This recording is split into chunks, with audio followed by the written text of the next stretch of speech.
SG Consultancy Services. Study MBBS in Russia, Philippines, Uzbekistan. పంకజం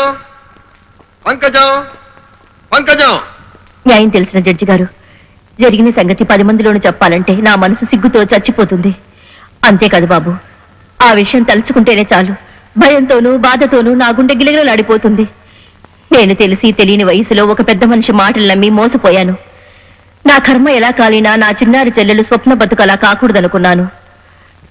నా బతుకులా దాని బతుకు అస్తవ్యస్తం అవ్వకూడదని కష్టపడి చదివించుకున్నాను. ఓ మహారాజుకిచ్చి దాని పెళ్లి చెయ్యాలనుకున్నాను. బిడ్డా పాపలతో తను కలకలలాడుతూ కాపురం చేస్తుంటే చూడాలని కంపెడాసి పెట్టుకున్నాను బాబు. అయితే దేవుడుగాను ధర్మమూర్తిగాను మాకు పరిచయమైన పరశురాం బాబు హఠాత్తుగా ఒకరోజు తప్పతాగి మా ఇంటికి వచ్చాడు. నా గురించి నా చెల్లెల గురించి అసభ్యంగా మాట్లాడాడు. నిద్రపోయి నా చెల్లెల్ని బలవంతంగా లేవదీశాడు. మగ దిక్కులేని నేను అతనికి అడ్డుపడ్డాను. అతని కాళ్ల మీద పడ్డాను. పెళ్లి కావలసిన నా చెల్లెలి జీవితాన్ని నాశనం చెయ్యొద్దని ఏడ్చాను, మొత్తుకున్నాను. అతను రాక్షసంగా నన్ను కాలితో తన్ని గోల పెట్టే నా చెల్లెల్ని భుజాల వేసుకుని తీసుకెళ్లిపోయాడు బాబు. ఆపై జరిగిన దారుణాన్ని ఒక ఆడదానిగా ఎలా చెప్పగలను బాబు, ఎలా చెప్పగలను? ఆ రోజు బాగా చీకటి పడింది సార్. నేను నా ఫ్రెండ్స్ తో ఓ పార్టీకి వెళ్లి కారులో తిరిగి వస్తున్నాను. సరిగ్గా పంకజం ఇంటెదురుగా ఉన్న కిళ్ళీ కొట్టు దగ్గరికి వచ్చేసరికి నా కిళ్ళీ వేసుకోవాలనిపించింది. కారు దిగానో లేదో ఏడుపులు పెడబబ్బులు వినిపించాయి. ఏమిటా అని తల తిప్పి చూసేసరికి ఈ పరశురాం తాగిన మైకంలో ఓ అమ్మాయిని భుజం మీద వేసుకుని కారు ఎక్కుతున్నాడు సార్. అమ్మాయితో కారు ఎక్కేస్తున్నాడు అన్నారు కానీ ఇంతకీ మీరు అమ్మాయిని గుర్తుపట్టగలరా? దీపం వెలుగులో స్పష్టంగా కనిపిస్తే ఎందుకు గుర్తుపట్టలేను సార్? ఆ అమ్మాయి ఎవరో కాదండి, పంకజం చెల్లెలు స్వప్న. నేను భయంతో ఉనికిపోతూ అరిచి అరిచి సొమ్మసిల్లిపోతున్న సమయంలో ఆ నీచు నన్ను కారులో పడేశాడు. స్పృహ వచ్చిన నన్ను తన ఇంట్లో మంచం మీద పడేసి చేతులెత్తి మొక్కినా గొంతెత్తి ఏడ్చినా వినిపించుకోకుండా నన్ను దారుణంగా రాక్షసంగా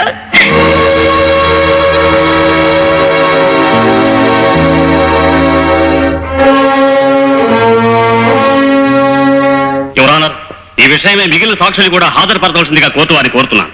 ఎస్, ప్రొసీడ్.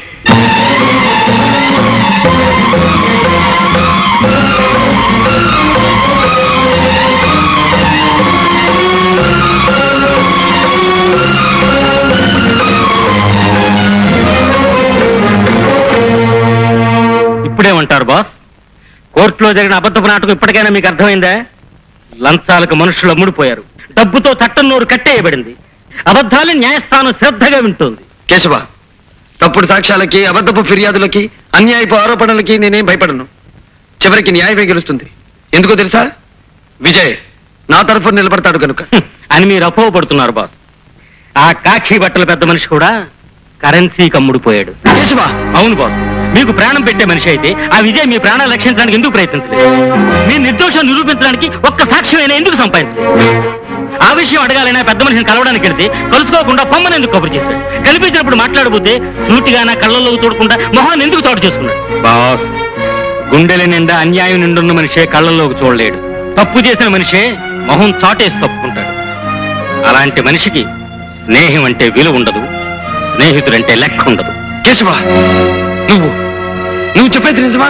నీ అన్నం తిని బ్రతికే మనిషిని మీతో అబద్ధం చెప్పదు. అబద్ధం చెప్పి మాతో సహకరించినందుకు నీకు 20,000, 20,000, 20,000. స్వప్న చెప్పిన విషయాలను నిజం అని నిరూపించిన సాక్షుల సాక్ష్యాన్ని బట్టి, ఆధారాలను బట్టి, డాక్టర్ రిపోర్టు బట్టి దోషి పరశురాం స్వప్నను బలాత్కరించి పాడు చేసినట్టుగా నిర్ధారణ అయింది. ఆమె ఇష్టాయిష్టాలకు వ్యతిరేకంగా ఆమె శీలాన్ని దోచుకున్న ముద్దాయి పరశురాంకి కోర్టు వారు ఐపీసీ 376 సెక్షన్ ప్రకారం 3 సంవత్సరముల కఠిన కారాగార శిక్ష విధించడమైనది.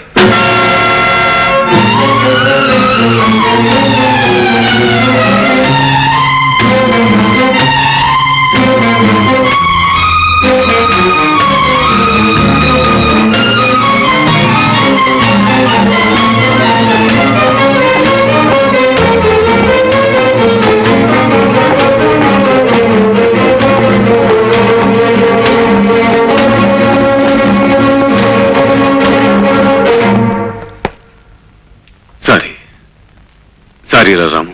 స్నేహాన్ని వెన్నుపోటు పొడిచి సారీ చెప్పడం ఎందుకు? రాము, అలా మాట్లాడుకో.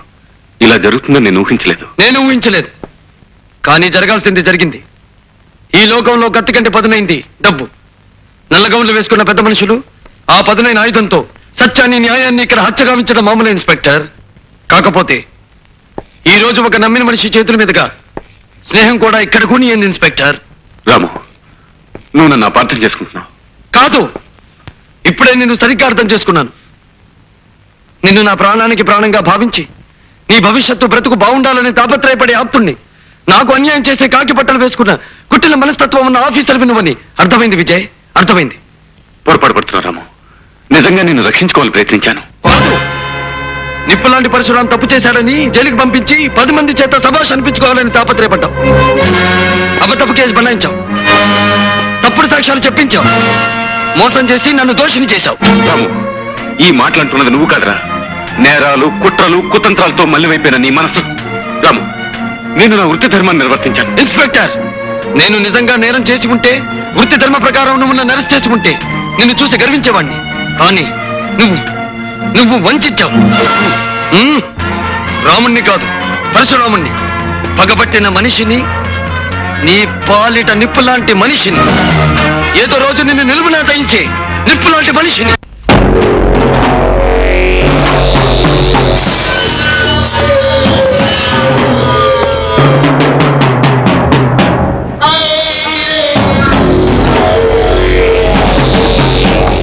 Good morning boss, welcome.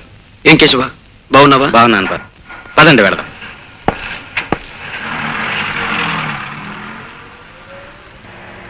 Keshava boss, నా కోరిక ప్రకారం నేను సంపాదించిన ఆస్తిపాస్తులన్నీ పేదవాళ్ళకి అందజేశావుగా? చేశాను బాస్. మీరు చెప్పినట్లే మీ ఇల్లు, వాకిలి సమస్తం పేదవాళ్లకు మీ పేరును దానం చేశాను. ఇప్పుడు నాకు లక్షలతో పని లేదు కేశవ, ఉన్న లక్ష్యం ఒక్కటే. కానీ బాస్, ఇప్పుడు మీరు ఏదైనా హోటల్కి పెడదాం పద. నా పంచదార చిలక, ఈ 3 ఏళ్ల పాటు నాకు కంటిన్యూస్ గా స్వర్గం చూపించేశావు. రోజుకో ముద్దుతో, పూటకో ముచ్చటతో నన్ను పిచ్చెక్కి చేసినందుకు నీ పేర ఒక డూప్లికేట్ తాజ్ మహల్ కట్టించాలనుందే. రేపే కాంట్రాక్టర్ని పిలిపిస్తాను. నిజంగానా బంగారు కొండ? నిజమేనే నా మిఠాయి ఉండా. వెయిట్ వెయిట్ వెయిట్, నేను రౌండ్ వేసుకొస్తాను, ఆ తర్వాత చూసుకుందాం.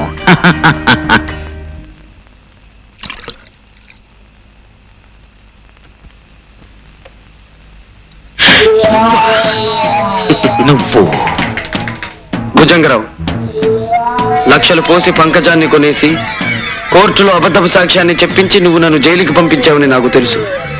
కాకపోతే ఇప్పుడు ఏ పాపం తెలియని ఒక అమాయకురాలను ఎందుకు చంపావో నాకు తెలియడం లేదు. ఏమిటి వాగుతున్నావు? మందు పుచ్చుకోకుండానే తప్పుడు కోతలు కూస్తున్నావే. నేనెవరిని చంపలేదు. తెలియనట్టు మాట్లాడుతున్నావే. చంపితే కదా తెలిసేది. నేనెవరిని చంపలేదు. అలాగా? అయితే నాతో రా.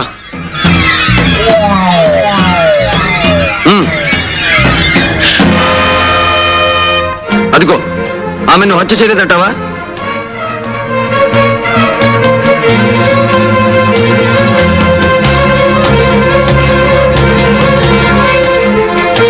నేను హత్య చేయటమేమిటి? నా స్వప్నం నేనెందుకు చంపుతాను? నో, నేను ఈ హత్య చేయలేదు. నాకేం సంబంధం లేదు. నువ్వు చెప్పినంత మాత్రాన చట్టం కోర్టు నమ్ముతుందనుకుంటున్నావా? ఇల్లు నీది, ఈ పడగది నీది, మంచం నీది కాదంటావా? అంత మాత్రాన నేను హంతకుండా ఎందుకు అవుతాను? నువ్వు ఖరీదు కొనుక్కొచ్చి నా స్వప్నం మీద నీకు ముచ్చట తీరిపోయింది. ఆమెని బ్రతుకి అడ్డు రాకూడదనుకున్నావు, అందుకే పొడిచి చంపావు. దానికి సాక్ష్యంగా ఆ కత్తి మీద నీ వేలిముద్రలు కూడా ఉన్నాయి. మరిప్పుడు కోర్టు ఏం తీర్పు చెప్తుందంటావు? ఇదంతా మోసం, దగా. నువ్వు నన్ను అన్యాయంగా అబద్ధాలతో విషవలయంలో ఇరికించాలని చూస్తున్నావు. అవును, అది నీ దగ్గర నేర్చుకున్న విద్య. అబద్ధాలతో అన్యాయంగా నన్ను నాడు వల్ల ఇరికించి జైలు పాలు చేశావు. ఈ రోజు అదే పద్ధతిలో నువ్వు ఉరికంబం ఎక్కబోతున్నావు భుజంగరావు, ఉరికంబం ఎక్కబోతున్నావు.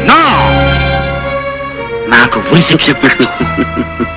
నేను ఉరికంబం ఎక్కను, పారిపోతాను. చట్టం నుంచి దూరంగా పారిపోతాను. I will run away from the law. I will run away from the law.